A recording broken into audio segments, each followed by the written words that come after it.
Hola, ¿qué tal? En este vídeo te voy a mostrar los factores más importantes que debemos de tener en cuenta si queremos posicionar un sitio web en 2024. Pero todo lo que te voy a hablar en este vídeo se puede concentrar en un concepto muy básico, que es dar la mejor respuesta a las consultas que se hacen en Google. Y te voy a hablar concretamente de las siglas SXO, que son las siglas ni más ni menos que de Search Experience Optimization, es decir, optimizar la experiencia de búsqueda. ¿Y esto qué quiere decir? Bueno, básicamente lo que quiere decir es que ya no vale únicamente con aparecer en las primeras posiciones de Google, sino que además cuando el usuario haga clic en ese resultado, llegue a un sitio web que satisfaga por completo aquello que está buscando.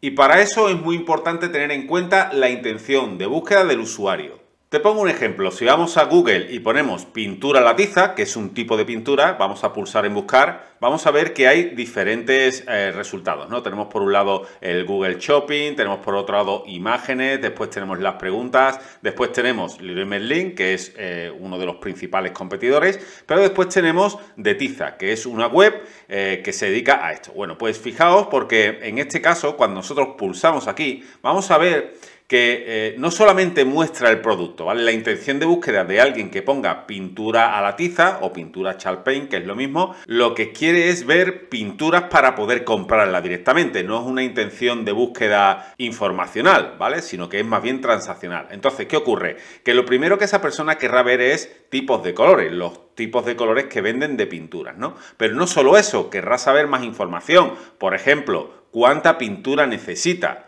Entonces aquí viene un bloque con la información, tanto de la superficie como la cantidad que se necesita para pintar esa superficie. Pero es más, esa persona que está buscando esto probablemente también necesite herramientas. Bien, pues aquí se la facilita también esta landing. Más cosas. ¿Cómo va a quedar el mueble que yo quiero pintar con esta pintura? Porque es una pintura para pintar o restaurar muebles, ¿no? Bueno, pues aquí vemos muy claramente cómo es el antes y el después de haber pintado un mueble con esta pintura, ¿no? O en este caso también, mobiliario completo. Y aquí tenemos más, ¿vale? Entonces, de alguna forma, esa persona que está buscando un tipo de pintura no solamente va a ver la pintura, los colores, etcétera, etcétera, sino que está teniendo una experiencia global mucho más profunda que el simplemente quedarme en los colores de la pintura o en la pintura en sí. Estoy viendo qué cantidad necesito, qué herramientas necesito, cómo va a quedar el trabajo cuando lo haga, etcétera, etcétera. Pero es que además esta landing cuenta con la opción de pedir muestras y además de cómo aplicar esa pintura, ¿vale? Porque estamos hablando de contenido informacional, ya no solamente es transaccional, como sería en este caso la intención de búsqueda, sino que aquí podría acceder a información acerca de cómo utilizar este tipo de pintura. Es decir, un ejemplo muy claro de cómo debe de ser una página web o una landing o una URL concreto si queremos satisfacer por completo la experiencia de búsqueda de ese usuario. Pero ahora vamos a ver un ejemplo basándonos en contenido informacional, en contenido, por ejemplo, de un blog. Y continuamos con el ejemplo de la pintura, cómo restaurar un mueble antiguo. Y vemos que los primeros resultados son vídeos, después tenemos un contenido informacional ya que es del mueble, volvemos con las preguntas, volvemos también con las imágenes, muy parecido a lo que veíamos en el caso anterior, ¿vale? Y aquí volvemos a encontrarnos esta página web, ¿vale? Entonces, si yo pulso en cómo restaurar un mueble antiguo, me lleva a un blog, a un post en el que se explica paso a paso cómo hacerlo, ¿no? Entonces tenemos, por un lado, el contenido, tenemos imágenes, tenemos los materiales necesarios con los enlaces correspondientes. Si te fijas, aquí aparece cuando pulsamos, cuando ponemos el cursor encima, nos aparece la opción de clicar, ¿vale? Pero también tenemos el paso a paso, como te decía. Paso 1, con la imagen correspondiente especificando bien cómo hacerlo. Paso 2, exactamente igual, ¿vale? Entonces, vamos viendo que es un contenido muy pensado para que responda a la intención de búsqueda del usuario, que es aprender a hacerlo, ¿no? Entonces, vemos cómo todo este contenido se va desarrollando con esta dinámica. Pero es más, cuando llegamos aquí abajo, al final, también nos facilita, vamos a ver si llegamos.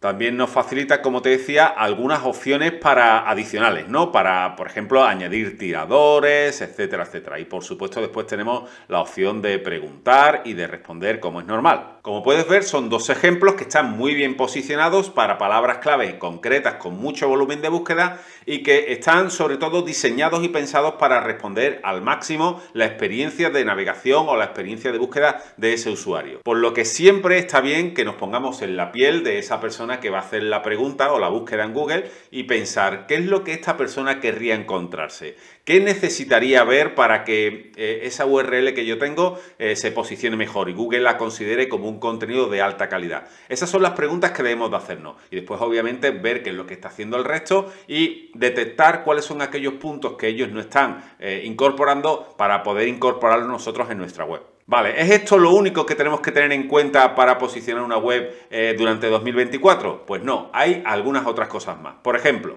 sigue siendo muy importante para Google mantener un core web vital potente. Es decir, que nuestra web sea fácilmente accesible, pues que no tenga ningún problema la persona al acceder a tu web, para que sea una experiencia de navegación óptima, que pueda encontrar un menú, que pueda encontrar aquellos apartados que hay en tu web de forma rápida y sencilla y muy intuitiva. Esto es súper importante. Que sea adaptable, que se pueda ver en varios dispositivos sin ningún problema y por supuesto que tenga una velocidad de carga rápida. Pues aquí hay muchos parámetros que pueden influir, desde el servidor hasta, bueno, problemas con imágenes demasiado grandes en tu web o que tengas plugins que tardan mucho en cargar porque haga muchas llamadas a la base de datos, etcétera, etcétera. Entonces, en estos apartados sí que es importante que contemples las zonas de SEO técnico, ¿vale? Para poder matizar o mejorar todos aquellos puntos que puedan estar ralentizando tu sitio web. Por supuesto, la autoridad sigue siendo súper importante para Google, por lo que es muy importante tener en cuenta que haya enlaces desde otros sitios que nos aporten fuerza, que nos aporten autoridad y por supuesto estos backlinks los podemos obtener de forma natural o los podemos tener también comprando determinados enlaces en algunos sitios. Y dentro de la autoridad, como no, tenemos que hablar del EEAT. EEAT son siglas en inglés de conceptos como por ejemplo experiencia, conocimiento, autoridad y confiabilidad. Es decir, deben de ser contenidos desarrollados por autores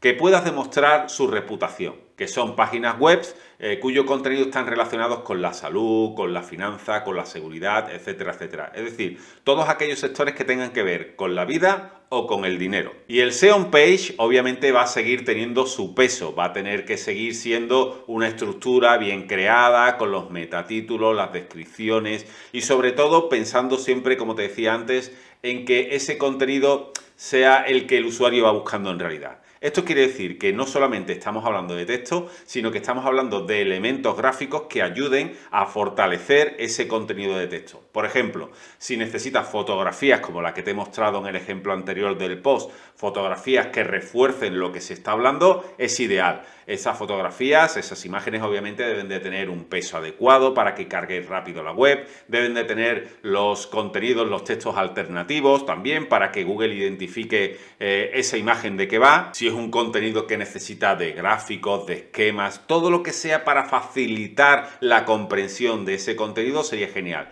Y el uso de los vídeos también cada vez está adquiriendo mayor importancia. Además, cuando entras en Google puedes ver los resultados, uno de los primeros módulos que aparecen son de vídeos en algunos casos, ¿no? Entonces, si tú tienes contenidos, por ejemplo, de cómo hacer algo, es interesante que hagas algún vídeo, que lo incrustes también en ese contenido para, de esta forma, fortalecer en la SERP, en los resultados de búsqueda de Google, tanto el contenido escrito como el contenido en vídeo. Y una de las consultas más habituales que tengo es acerca de la inteligencia artificial. Es decir, ¿los contenidos desarrollados con inteligencia artificial realmente van a poder posicionar en Google o van a ser castigados por Google? Bueno, pues según dice el propio Google, el contenido desarrollado por inteligencia artificial no será penalizado siempre y cuando sea un contenido de calidad y veraz. Por eso siempre digo que si estás usando alguna herramienta de inteligencia artificial para crear tus contenidos, por favor, revísalo y asegúrate de que ese contenido es veraz. Ya sabes que para que el contenido que te ofrece la inteligencia artificial sea un contenido de calidad, lo más importante es el prompt, el que le preguntes, el que le solicites y cómo se lo solicites. Cuanta mayor calidad tenga esa consulta que le hagas, mayor calidad tendrá la respuesta y el contenido que te va a ofrecer. Bueno, pues esto es todo. Espero que te haya servido y que me lo hagas saber en los comentarios. Nos vemos en el siguiente vídeo. Chao.